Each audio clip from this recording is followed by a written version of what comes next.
ओम नमः शिवेभ्यः। विगत दिनों से हम लोग जो ज्योतिष के बारे में समझते जा रहे हैं, हम लोगों ने राशियों के नाम समझे। 12 प्रकार की जो राशियां होती हैं उनके नामों को समझा, उनकी जाति को समझा, व्यवहार को समझा, स्वभाव को समझा है। ग्रंथों में लिखा है कि 12 प्रकार की जो राशियां हैं उन राशियों का जो स्वभाव बताया गया है, उन राशियों वाले पुरुष या स्त्री का स्वभाव भी उसी प्रकार से होता है।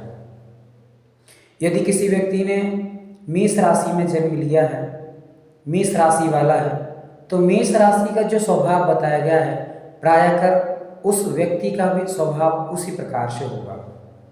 तो जो राशि का जो स्वभाव है प्रायः कर उस राशियों में उत्पन्न व्यक्तियों का स्वभाव भी वैसा ही हो जाता है। जन्म कुंडली में ग्रह और राशियों के आधार पर ही फलाफल का आदेश किया जाता है, इसलिए इनको समझना बहुत आवश्यक है। अपन लोगों ने विगत में स्वभाव को समझा है। यदि आप राशियों के स्वभाव को समझ जाएंगे कि व्यक्ति की ये राशि है, तो आप उसकी राशि के आधार पर उसके स्वभाव को जान करके बता सकते हैं कि आपकी मेष राशि है तो आपका स्वभाव इस प्रकार से होगा। तो इसीलिए ज्योतिष में हम इन आधारों पर व्यक्ति के स्वभाव को, नेचर को, प्रकृति को, जाति इत्यादि को समझ सकते हैं। इसीलिए प्रायः हमें जानना आवश्यक होता है, ज्योतिष बड़ा अनिवार्य होता है। कोई भविष्यवाणी नहीं है, मात्र इनके आधार पर व्यक्ति के स्वभाव पता चल जाता है, इसलिए हम बता सकते हैं और सामने वाला आश्चर्यचकित हो जाता है, अगर इन्होंने तो सही सही बता दिया। तो सही सही कैसे बताया? तो आज हम लोग आज आगम ग्रंथों को अच्छे से समझ लेंगे, इन राशियों का स्वभाव यदि अच्छे से समझ लेंगे तो व्यक्ति का स्वभाव हम अनायास ही पकड़ सकते हैं, समझ सकते हैं, जिससे लोगों को आश्चर्य उत्पन्न होता है। बड़ी आश्चर्य की बात नहीं है, आप इसको समझें अच्छे से, ताकि आपकी भ्रांतियाँ और आप लोगों के चक्कर में आकर के जो करोड़ों रुपए खर्च करते हैं, लोग इनको बुलाते हैं उनको बुलाते हैं, ज्योतिष वालों को, उनको व्यर्थ खर्चा ना करके स्वयं इनको पढ़ें, समझें और खुद को पहचानें, दूसरों को भी बताने का प्रयास करें। दूसरी बात, राशि और ग्रहों के आधार पर फलाफल आदेश किया जाता है। राशियों जैसे दो व्यक्ति हैं, कोई स्त्री है या पुरुष है, तो उनमें शत्रुता, मित्रता, परस्पर में स्वभाव मेल जुलाव कैसा होगा, तो ये राशियों के आधार पर जाना जाता है। राशियों में शत्रुता, मित्रता कैसे होती है, तो ये अपन समझ सकते हैं कि जैसे मान लीजिए ग्रंथों में लिखा, शास्त्रों में लिखा है कि जो पृथ्वी तत्व है और जल तत्व है, इन राशियों के व्यक्तियों की मित्रता होती है, होना भी चाहिए, क्योंकि जल कहाँ पाया जाता है? पृथ्वी में पाया जाता है। तो पृथ्वी के आधार से जो जल है, दोनों में एक दूसरे में मित्रता है। वैसे ही हम लोगों ने तत्वों को समझा था कि इस राशि का तत्व ये होता है, इस राशि का तत्व ये होता है। वैसे ही हम व्यक्तियों को राशि के तत्व के आधार पर समझ सकते हैं कि इनमें मित्रता बनेगी या शत्रुता बनेगी। कभी लड़का लड़की की कुंडली मिलाई जाती है, तो क्या राशि है, उस राशि का तत्व क्या है? अग्नि तत्व है, पृथ्वी तत्व है, वायु तत्व है या जल तत्व है, कौन सा तत्व है? और लड़का जो है उसका कौन सा तत्व है? यदि मान लीजिए पृथ्वी तत्व और जल तत्व दोनों का, यदि जल तत्व और पृथ्वी तत्व है, तो मान लीजिए आपस में हमेशा मित्रता बनी रहेगी।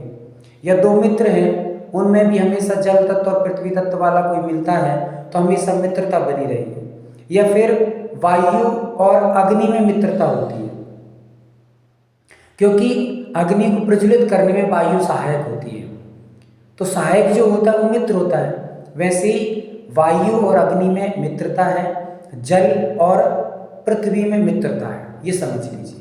तो जल तत्व और पृथ्वी तत्व दोनों मिलेंगे, मित्र मित्र बन के रहेंगे, आपस में मिल के रहेंगे।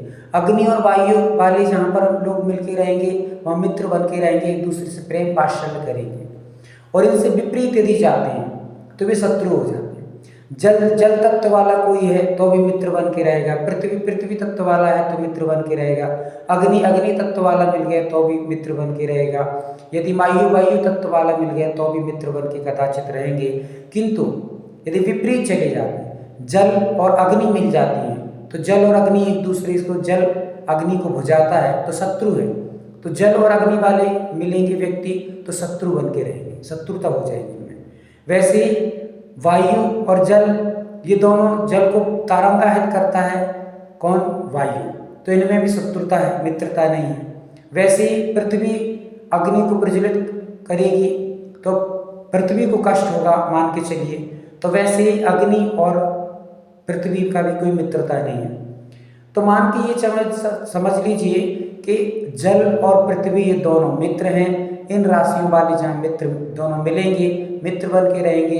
अग्नि और वायु में मित्रता है, अग्नि तत्व और वायु तत्व वाले जहाँ मिलकर रहेंगे मित्रता होगी। इनसे विपरीत वाले मिलेंगे, मान लीजिए जैसे पृथ्वी और अग्नि तत्व वाले मिले तो शत्रुता रहेगी, जल और अग्नि तत्व वाले मिलेंगे तो शत्रुता रहेगी, और वायु और जल तत्व वाले रहेंगे तो शत्रुता रहेगी। ये आज अच्छे से समझ लीजिए कि शत्रुता किस में रहती है, मित्रता क्या रहती है। ये आज अपन लोगों ने समझा। आप अच्छे से बैठ कर कुछ समझ लें और आगे आप समझ लें कि किस राशि का कौन सा तत्व है, और आप सामने वाले को पूछिए कि आपकी कौन सी राशि है। फिर उसकी जो सहयोगी है, सहपाठी है, या पत्नी है, या उसका कोई मित्र है, तो दोनों में मिलाएंगे। यदि उनमें जल तत्व और पृथ्वी तत्व मिलता है तो ये मित्रता बना के रहेगी, हमेशा मित्र बन के रहेंगे। और यदि अग्नि और पृथ्वी, अग्नि या फिर जल ये मिले हैं, वायु जल मिला तो शत्रुता रहेगी, वायु और पृथ्वी मिली तो शत्रुता रहेगी, अग्नि और जल मिले तो शत्रुता रहेगी, अग्नि और पृथ्वी मिले तो शत्रुता रहेगी। इनको आप अच्छे से नोटिस कर लें, नोट बना लें, और फिर उसके बाद आप समझ करके स्वयं बता सकते हैं और अपने भी जान सकते हैं, दूसरों को भी बता सकते हैं। ओम शांति।